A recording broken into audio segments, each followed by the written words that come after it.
Alhamdulillahi Rabbil Alamin. Wal aqibatu lil muttaqin. Wala udwana illa ala zalimin. Assalatu wassalamu ala asyrafil anbiya wal mursalin. Sayyidina Muhammadin wa ala alihi wa ashabihi wa ansarihi wa junudihi wa tabi'ina lahum bi ihsanin ila yaumiddin. Allahumma arinal haqqa haqqa warzuqna ittiba'ah wa arinal batila batilan warzuqna ijtinabah walhamdulillahi rabbil alamin.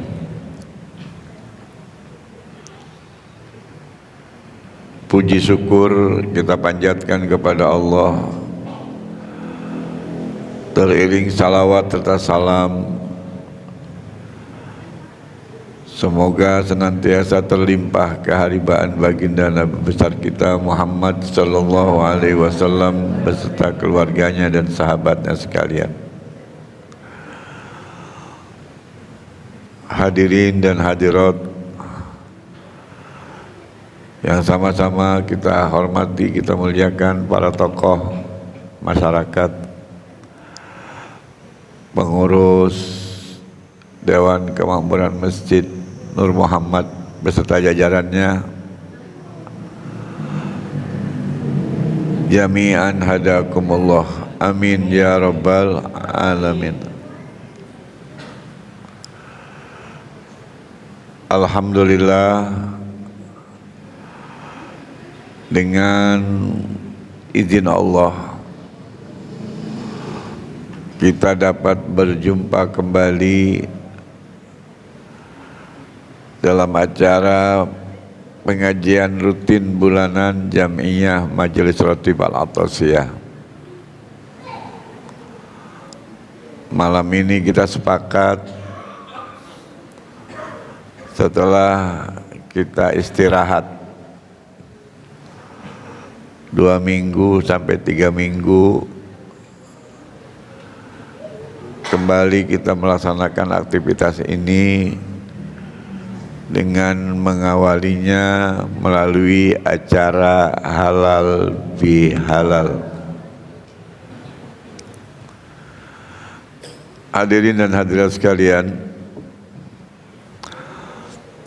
halal bihalal tidak masuk kepada ranah syariah, dan halal bihalal bukan bentuk ibadah.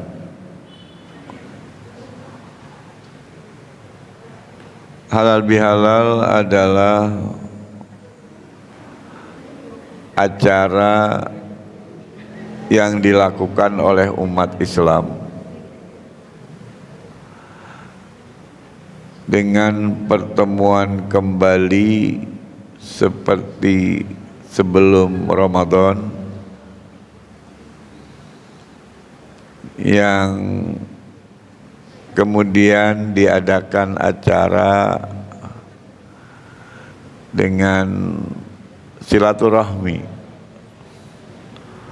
sesama teman satu kelompok,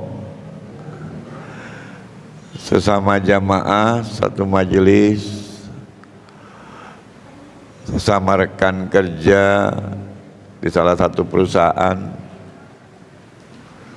yang kita bekerja di tempat itu. Setelah masing-masing kita tidak bertemu,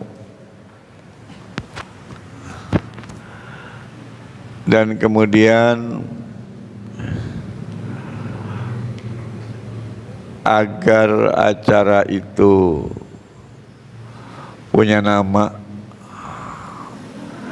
dan menjadi ikon silaturahmi Lebaran, jadi viral,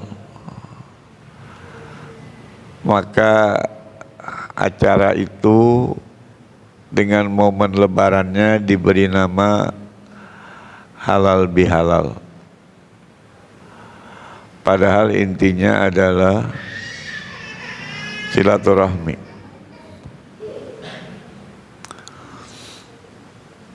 Siapa yang memilih kata halal bihalal, ini adalah rumbukan atau obrolan kecil dari paling-pader kita, yaitu Bapak Kiai Haji Agus Salim atau Profesor Dr. Kiai Haji Agus Salim dengan beberapa kiai yang lain dan menteri-menteri yang dipimpinnya. Karena dulu ada yang namanya Kabinet Syahrir, ada Kabinet Kiai Haji Agus Salim.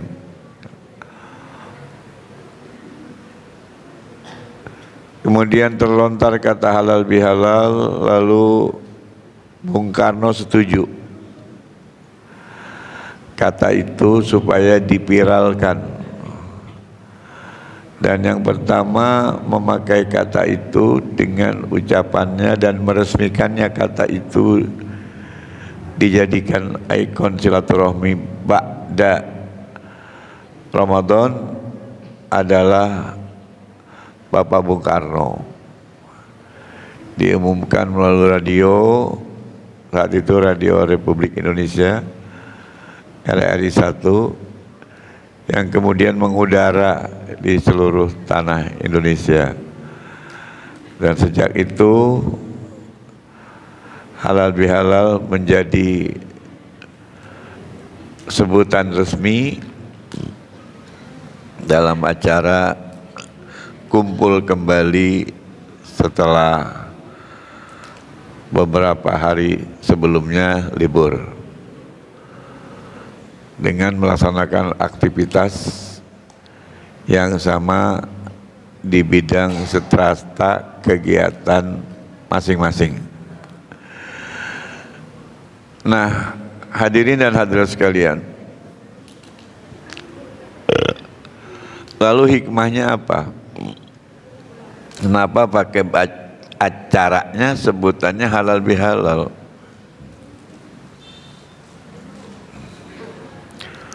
Ramadan adalah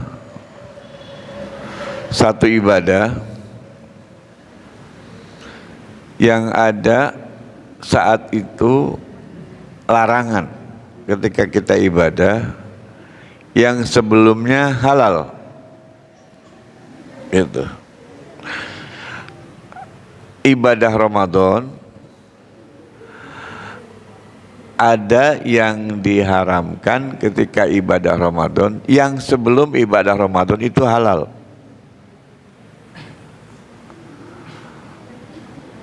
Misalnya bersetubuh di siang hari di luar bulan Ramadan is okay gitu. Tapi ketika puasa karena dilakukan siang hari, maka haram hukumnya ketika berpuasa bersetubuh meskipun kepada istrinya. Yang pertama. Dan banyak lagi yang lain. Padahal ibadah ini adalah bukan ibadah fisik semata, tapi ibadah yang berkaitan langsung dengan hati. Kenapa? Karena tidak semua orang Islam bisa melaksanakan puasa, tapi semua orang Islam bisa melaksanakan Lebaran setelah puasa, gitu. Ya.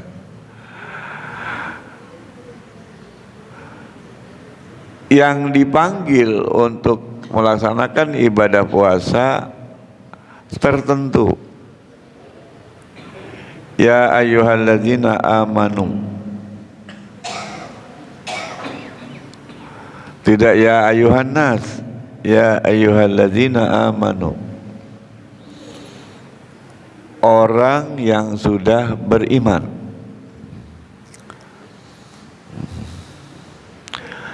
Yang beriman yang bagaimana? Yang beriman yang dipanggil oleh Allah, ya ayyuhalladzina amanu aminu.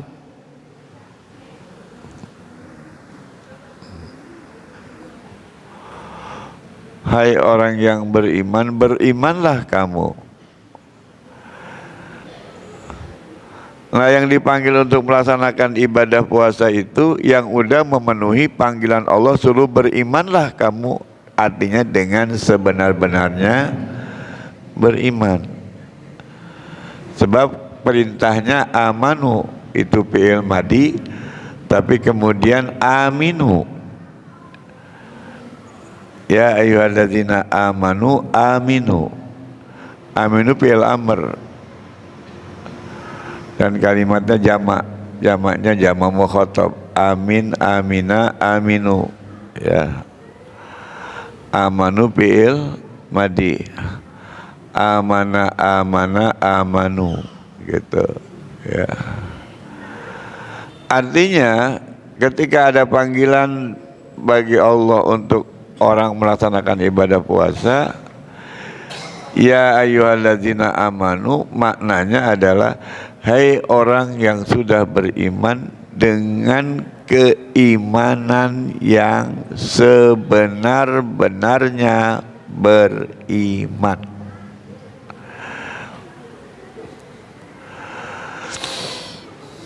Lalu di mana adanya iman?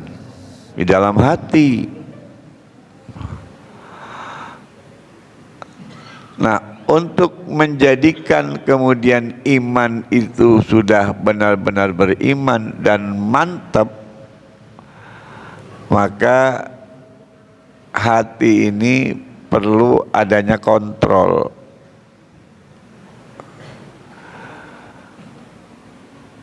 Kontrol hati yang menyimpan iman agar tetap iman itu konstan, stabil, maka dia harus melakukan ibadah. Maka ansih secara keniscayaan bahwa ibadah puasa secara masif adalah ibadah qalbiyah, ibadah hati. Maka ketika kita berpuasa tidak ada orang yang tahu kita puasa, termasuk kita sendiri, kita nggak tahu kita puasa atau tidak puasa. Karena itu urusannya hati. Yang tahu hati hanya Allah, bukan kita. Yang tahu hati itu hanya Allah, bukan kita. Maka lihat, sebelum puasa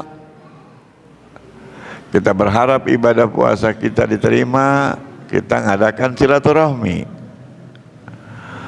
Masuk kepada bulan wilayah yang banyak yang tadinya halal diharamkan. Lalu orang yang beriman dengan kesungguhan hati, imannya ada mantap di hati, dia laksanakan itu dengan ikhlas. Siapa yang tahu ikhlas? Allah. Kita sendiri tidak tahu kita ikhlas. Maka oleh karena itu, perhatikan hadis qudsi yang Allah mengatakan as-saumu li. Luar biasa. Satu-satunya bentuk ibadah yang malaikat tidak ikut memperhatikannya. Ada dua malaikat yang namanya kitab malaikat Raqib dan Atid. Itu kerjanya katanya apa? Nulisin amal baik dan amal buruk kita. Iya, Raqib dan Atid. Raqib adanya di sebelah kanan, Atid adanya di sebelah kiri. Dan praktis 24 jam, 1 hari 1 malam, malaikat itu tidak pernah bergeser dari badan kita. Jadi apapun yang kita lakukan dari yang positif dan negatif, tahu malaikat. Tapi di Ramadan, Raqib dan Atid dikasih reses. Dikasih reses. Nggak ikut bertugas.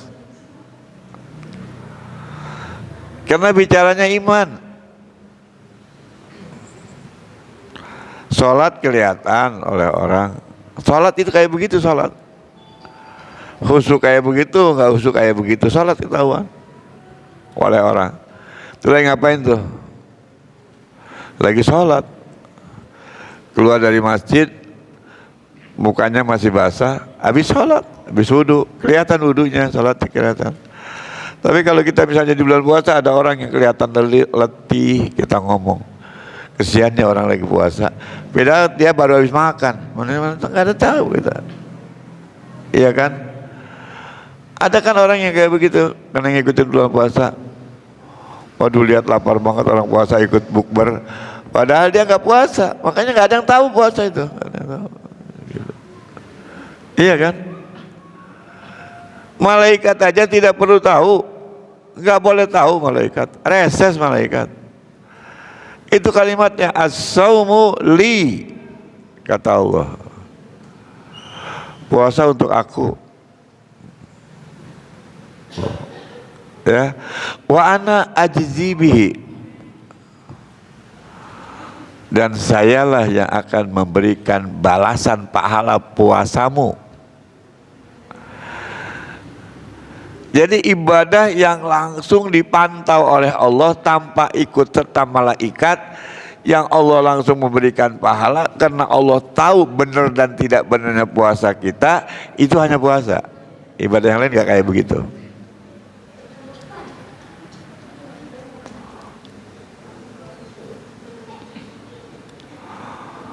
Makanya ibadah yang lain, sholat, haji, zakat, ya, syahadat, itu cuma dikasih manja bil sanati falahu asrul amsalihah, udah selesai.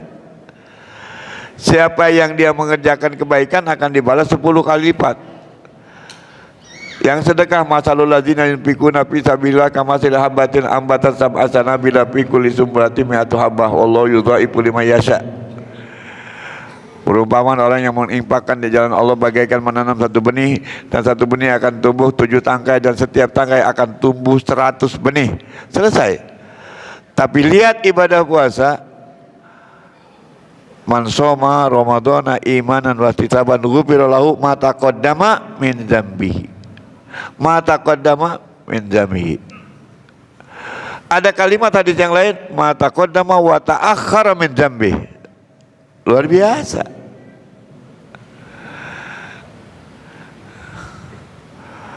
Siapa yang benar puasanya dengan iman, dengan penuh perhitungan, sungguh-sungguh diperhatikan apa yang batal puasa, apa yang merusak puasa, Allah ampunkan dosa yang telah lalu. Woi, disebut tuh. Sholat nggak disebut. Siapa yang sholatnya benar diampuni dosanya yang lalu, enggak. Cuma disebutin orang yang sholat begini pahalanya, orang yang zakat begini pahalanya, orang yang haji begini pahalanya. Al-hajir mabrur raisalahu jaza inilah jannah, misalnya gitu. Haji yang mabrur tidak ada balasan buat dia dari pahala kecuali dapat surga, misalnya. Tapi puasa ini disebutkan siapa yang benar puasanya dengan iman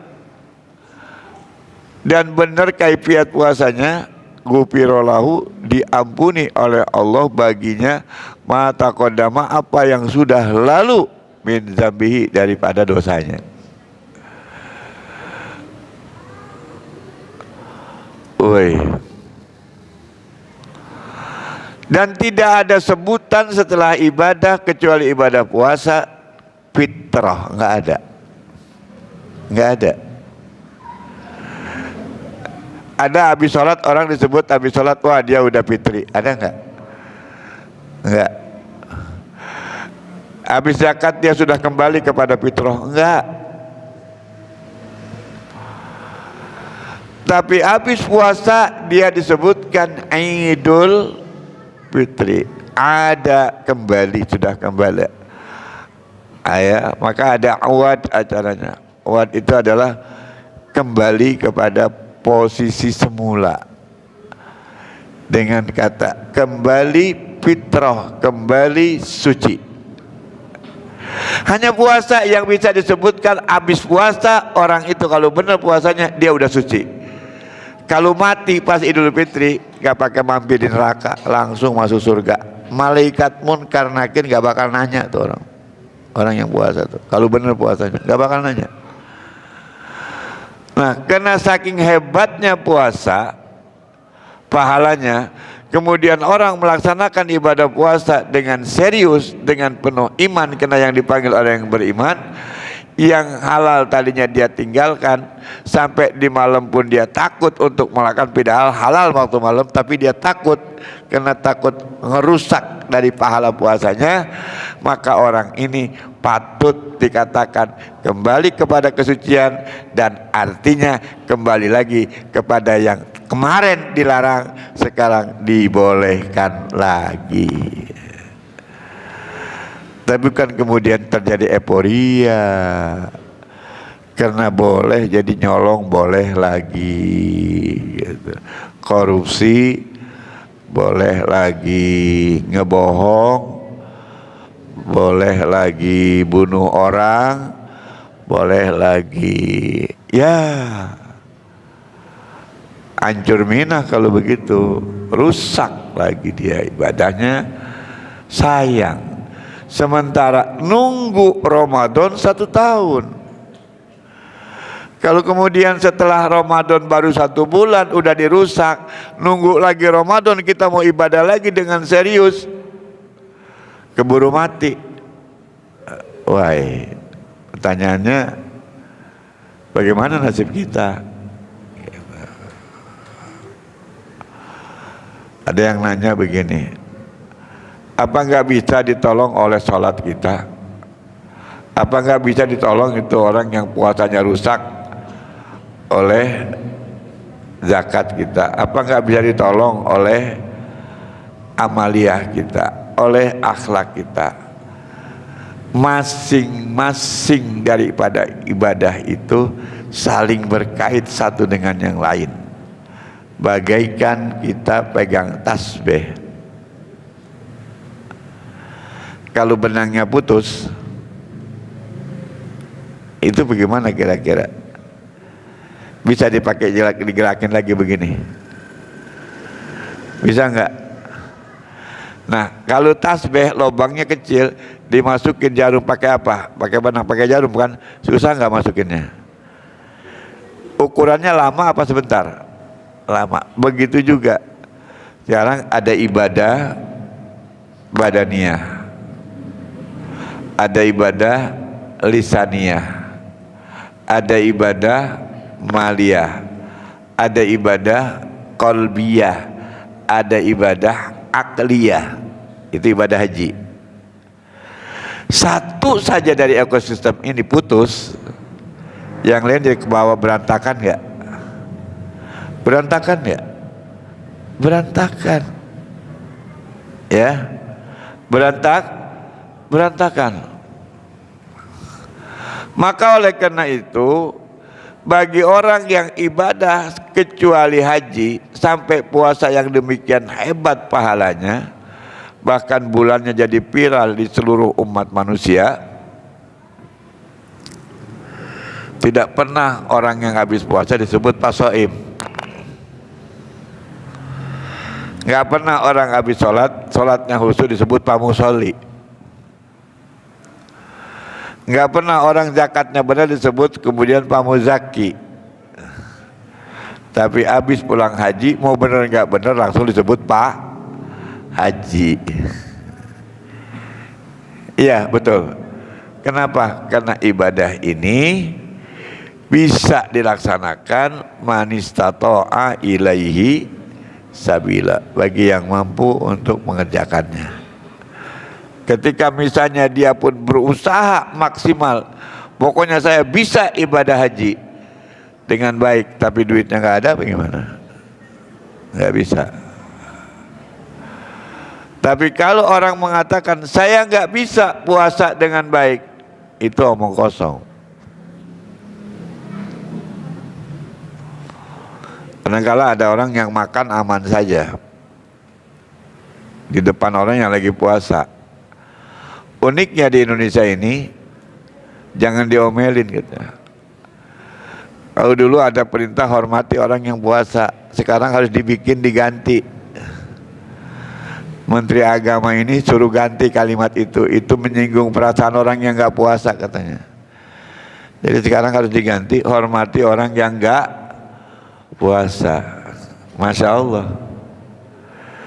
Jadi makin banyak orang yang nggak puasa, gue dihormatin kok nggak puasa juga gitu. Betul, betul.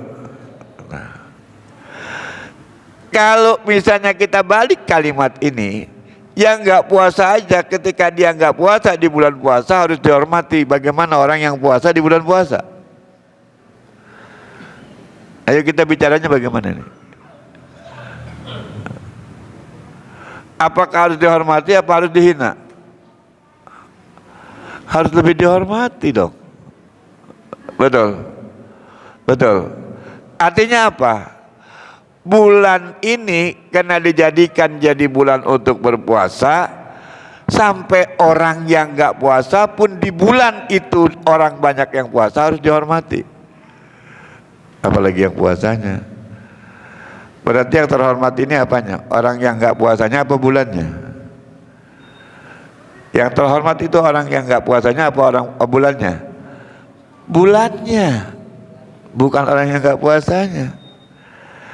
Bulan puasa Ramadan dipakai puasa jadi terhormat.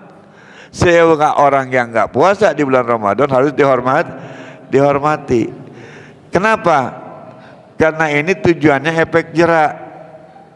Lu nggak menghargai bulan terhormat tuh gitu. Jadi gitu ya. Ini efek jerak tuh. Cuman kan orang kadang-kadang nggak ngerti dengan kalimat-kalimat itu. Ya, dengan kalimat-kalimat itu. Contoh misalnya Nabi bersabda begini. Apa? Bab al-masyita fa innaka mayyitun misalnya gitu.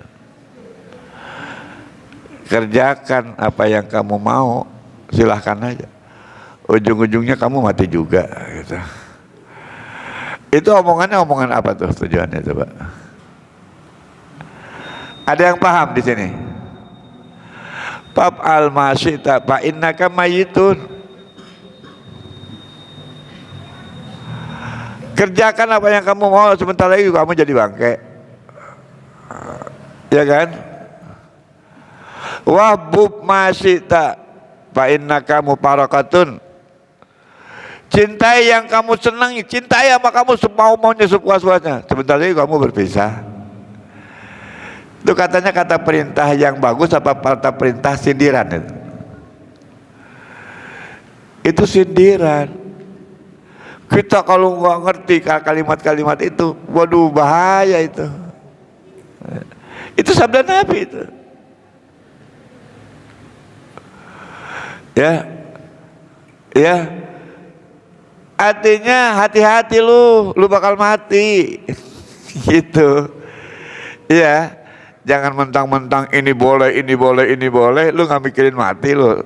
Sebab mati kita ini bukan kayak mati binatang. Gitu kan? Kalau mati binatang enak, udah mati udah langsung. Mau yang nggak sholat, yang nggak ngaji, yang zina tiap hari ya bodo amat. Nggak ada ini istilah binatang zina kan kagak, betul nggak? Betul nggak? Langsung dia ditempatkan di Al-A'raf. Kalau kita yang benar antara dosa dan tidak dosa itu adanya di Iliyin, tempat Iliyin. Kalau binatang itu tempatnya di Al-A'raf namanya ya. Nah ini. Itulah puasa, itulah hebatnya Ramadan dengan adanya perintah puasa untuk umat Islam. Jadi sampai Allah mengatakan as-saumuli wa ana ajzi bihi. Maka acara halal bihalal ini jadi kok kalimatnya cocok gitu. Ketika kemudian kita perhatikan dari ibadah-ibadah yang lain, ibadah puasa itu punya keunikan tersendiri. Dan yang kedua, ucapan Nabi yang luar biasanya ketika Nabi diperintahkan berpuasa untuk diperintahkan kepada umat yang beriman pada tahun kedua di hijrah Nabi di Madinah, itu Nabi mengatakan gini, Syahrul Rajab syahrullah, Syahrul Sya'ban syahri, Syahrul Ramadan syahru ummati. Jadi kalau kita nih merasa sering masuk ke masjid, KTP-nya beragama Islam, bernabikan Nabi Muhammad SAW, seyogianya ketika walaupun kita nggak puasa, jangan pamer nggak puasa kita. Sakit kan boleh nggak puasa, jangan pamer. Head boleh nggak puasa, perempuan jangan beli McD makannya di restoran sambil ketawa-ketawa orang pada liwat lagi puasa. Halo, hati-hati. Gua mau nggak puasa ini. Perempuan yang lagi punya suami, dia nggak puasa, harus ngumpet. Hati-hati minta dilayani sama suami. Bang, sendokin makan dong, sendokin nasi dong, saya mau makan, kan saya mah nggak puasa. Suaminya sayang sama istrinya, nyendokin itu nasi buat istrinya, batal pahala puasanya suami. Hari itu nggak ada pahalanya untuk puasa. Iya kan, itu kan kurang ajar itu. Kata dia makan sayang mah. Iya, nggak boleh itu minta disendokin sama suami. Nyendok sendiri. Kalau perlu nggak boleh kedengeran suara sendoknya ke piring, ngumpet itu.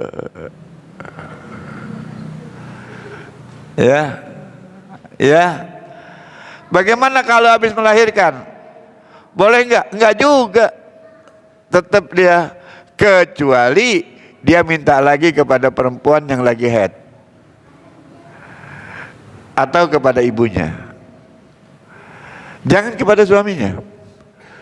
Tapi bagaimana kalau dia ngodoinnya nggak kuat? Ngodoinnya nggak kuat. Suami minta bantuin. Bang, sekarang saatnya abang bantuin ya. Kan saya punya anak, kan abang yang ngerjain saya sampai saya bunting. Ini saya ngelahirin, saya nggak puasa, abang enak puasa. Saya batal 30 hari. Saya kalau puasa 30 hari sendirian saya nggak kuat. Bantuin ya bang, bantuin niat berdua puasa. Cuman berapa hari? 15 hari lunas. Itu adilnya Allah. Itu hebatnya syariat agama Islam. Itu nyusuin. Ini kita bahasa nyusuin. Ngomong sama abangnya, bang saya nggak mau puasa ya karena saya nyusuin. Emang kenapa lo nggak puasa? Dengan alasan nyusuan, takut susunya jelek. Dia harus qadha sekaligus fidyah. Karena dia sudah menuding Allah dengan sebab puasa bahwa susunya bakal jelek. Nuding kan sama Allah kan. Bila puasa perintah siapa? Perintah Allah. Masa iya sih Allah tega orang yang lagi nyusuin gara-gara puasa jadi susunya jelek? Bahkan kita harus positive thinking, di mana ketika kita puasa air susu kita lebih hebat.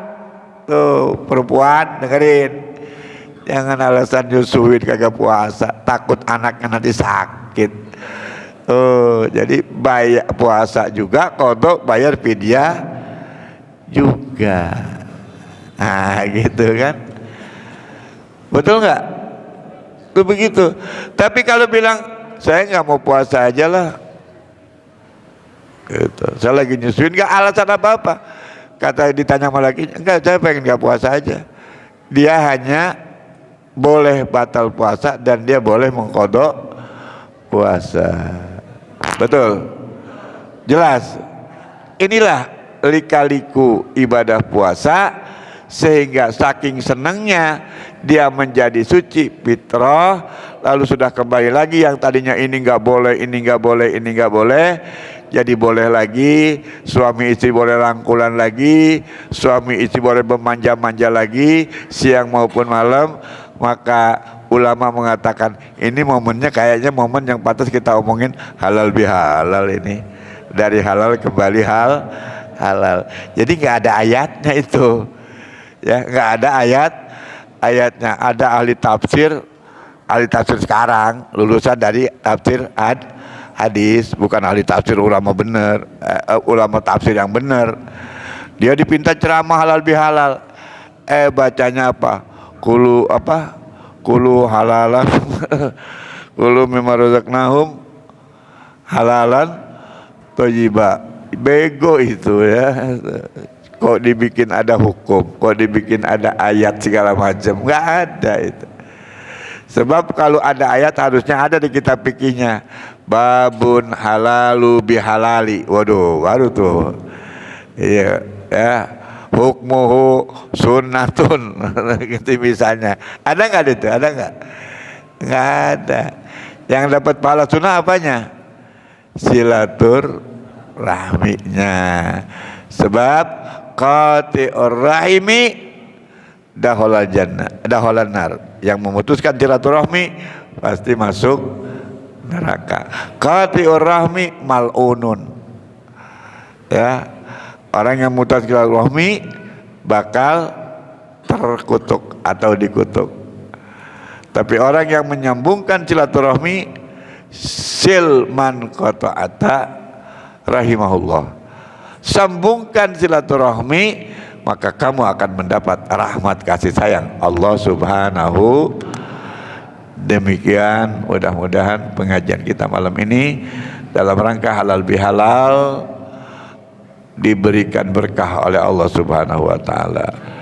Atas nama pribadi, keluarga, Sivitas Akademika Pondok Pesantren Ainur Rahmah dan Jamarot Jamiah Madrasatul Balatosiyah, saya mengucapkan minal aizin al faizin, taqabbalallahu minna wa minkum taqabbal ya karim, syana wa siyamana wa siyamakum ajmain, walhamdulillahi rabbil